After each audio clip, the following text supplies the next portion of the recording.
अस्सलामु अलैकुम वरहमतुल्लाहि वबरकातुहू। उम्मीद करते हैं मिजाज अली बखैर होंगे। ये तावीज़ लिख कर जला दो, प्यार के तन बदन में आग लग जाएगी, आपसे मिलने के लिए बेकरार हो उठेगा।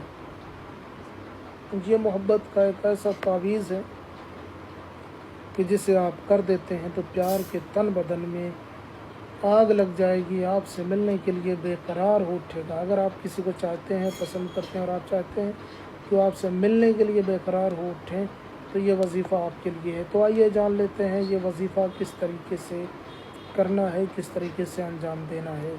तो इसको अंजाम देने के लिए कुछ शराइत हैं जो आप बगौर देखिएगा इस वीडियो में और समझ के ही कीजिएगा। और याद रहे, किसी को खामखा परेशान करने के लिए ये वजीफ़ा बिल्कुल भी ना कीजिएगा। ये वजीफ़ा आप जब भी कीजिएगा तो किसी से अगर रिलेशन रखना है तो पूरी ज़िंदगी के लिए, या जो भी है, शादी करना है या दोस्ती भी करना है तो सोच समझ के कीजिएगा, किसी को परेशान करने के लिए ना कीजिएगा। तो आइए जान लेते हैं इस वजीफ़े को किस दिन करना है। इस वजीफ़े को जो आप देख रहे हैं ये चंद हरूफ हैं, मगर ये बहुत ही पावरफुल हरूफ हैं। इसे आप किसी भी दिन कर सकते हैं और इसका जो टाइम है वो कोई भी टाइम हो सकता है करने का। सुबह में कर लें, दोपहर में कर लें, शाम में कर लें, कोई मसला नहीं है। लेकिन जब भी करें तो वक्त बेहतर है कि सुबह का वक्त हो, यानी 10 बजे दिन तक का वक्त हो, वरना तो आप कभी भी इस वजीफ़े को अंजाम दे सकते हैं और ये उसी तरीके से काम करेगा। लेकिन चूँकि अमलियात मोहब्बत सुबह के वक्त में ज़्यादा काम करते हैं तो बेहतर है कि आप इस वजीफ़े को सुबह के वक्त में अंजाम दें, यानी कि सूरज निकलने से लेकर के चाश्त के वक्त तक, यानी कि 10 बजे दिन तक ही अंजाम दें। अगर आप मजबूर हैं या आप सो के नहीं उठ पाते हैं या सोते रह जाते हैं तो ये दिन में कभी भी इस्तेमाल कर सकते हैं। याद रहे, इस वजीफ़े को रात में नहीं करना है, आपको दिन में ही करना है। सूरज निकलने से लेकर सूरज डूबने तक दिन में ही इस वजीफ़े को अंजाम देना है। इस वजीफ़े को करते वक्त तहारत शर्त नहीं है, आप चाहे पाक साफ़ हो या नजासत की हालत में हो, दोनों तरीक़ों से आप इस वजीफ़े को कर सकते हैं। चूँकि अक्सर लड़कियां, औरतें जो होती हैं वो माहवारी में मुब्तला होती हैं और वो हमसे सवाल करते हैं कि क्या हम नजासत की हालत में या हालत अय्याम में कर सकते हैं कि नहीं कर सकते, हैज़ की हालत में कर सकते हैं कि नहीं कर सकते। तो इसको किसी भी हालत में किया जा सकता है। तो आइए जान लेते हैं इसको लिखना कैसे। लिखने के लिए आपको एक सफ़ेद कागज़ की ज़रूरत पड़ेगी जिस पे ना तो कोई लिखावट हो, ना कोई लकीर हो, ना कोई दाग धब्बा हो, ना वो कागज़ पहले इस्तेमाल किया गया हो। अलग से साफ़ सुथरा कागज़ ले लेना है, कोरा कागज़ लेना है। कोरा उस कागज़ को बोलते हैं या उस चीज़ को बोलते हैं जो पहले से इस्तेमाल शुदा ना हो, यानी कि जिसका इस्तेमाल पहले ना किया गया हो। तो कोरा कागज़ ले लें जो पहले से इस्तेमाल ना किया गया हो। और इसमें बेहतर है कि आप रेड या येलो या ऑरेंज या ज़ाफ़रानी कलर का पेन ले लें या ज़ाफ़रान ले लें। अगर ये कुछ नहीं मिलता तो भी किसी भी कलर का पेन ले सकते हैं। इसको बनाते वक्त जो मुँह करके बैठेंगे वो पश्चिम साइड में मुँह करके बैठेंगे।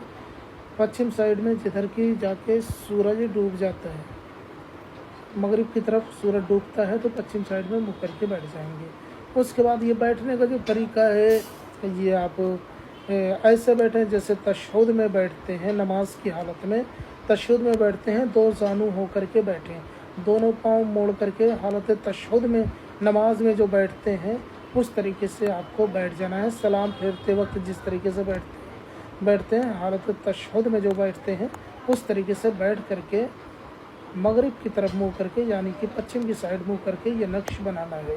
नक्श बनाने का तरीका ये है कि आपको पहले इस तरीके से बॉक्स बना लेना है। उसके बाद में 20 से एक लकीर, फिर इधर से, फिर इधर से, फिर 2 लकीरें और बीच में खींच देनी है। तो आप इस तरीके से खाका बना लेंगे, नक्श बन जाएगा। अब इस नक्श की चाल क्या है वो चाल आप गौर से देखिएगा। मैं आपका वक्त बिल्कुल भी ज़ाया नहीं करूँगा, वीडियो न छोड़िएगा, कोई एक चीज़ भी रह गई तो मसला हो जाएगा।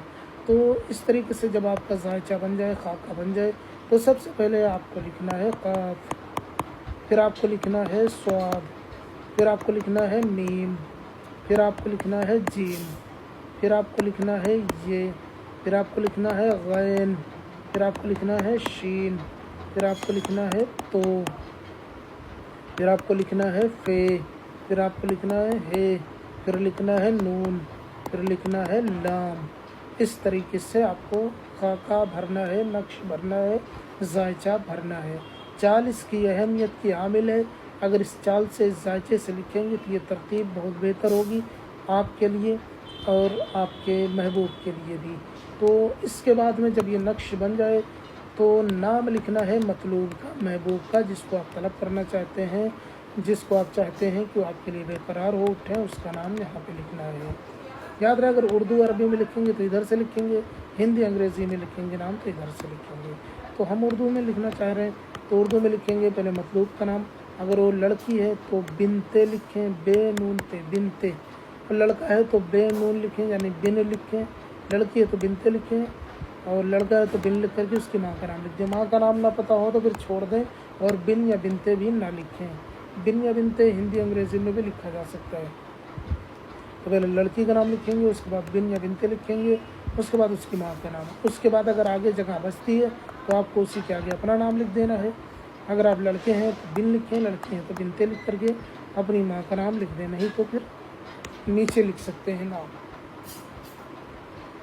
इस तरीके से नक्श मुकम्मल हो जाएगा। अब इस नक्श को जला देना है। जलाना क्या है, किस चीज़ से जलाना है, कैसे जला सकते हैं, तो इसको देखें, लाइटर, माचिस, गैस, अंगारे पे, चूल्हे में, तनूर में, कहीं पे भी उठा के आप इस नक्श को डाल दें, ये नक्श जल जाएगा। इस नक्श को जला देना सीधा, बगैर फोल्ड किए, बगैर मोड़े, बगैर कोई रुई वगैरह लपेटे, बगैर फरीता बनाए, इसको इसी तरीके से सीधा जला देना है, ताकि चलते ही प्यार के तन बदन में आग लग जाएगी, आपसे मिलने के लिए बेकरार हो उठेगा। याद रहे, इसका नाजायज़ इस्तेमाल न करना, वरना आप इसके ज़िम्मेदार खुद होगे, अज़ाब व सवाब के। मैं बरी ज़िम्मा हूँ। कोई और मसला हो तो आप हमें ज़रूर बताएं। इसका रिज़ल्ट फ़ौरन दिखना शुरू हो जाता है, उसी वक्त से दिखना शुरू हो जाएगा और इसका असर पूरी ज़िंदगी के लिए रहता है, इसलिए सोच समझ कर करना। कोई और मसला हो आप हमें ज़रूर बताएं, हम आपकी पूरी रहनुमाई करेंगे।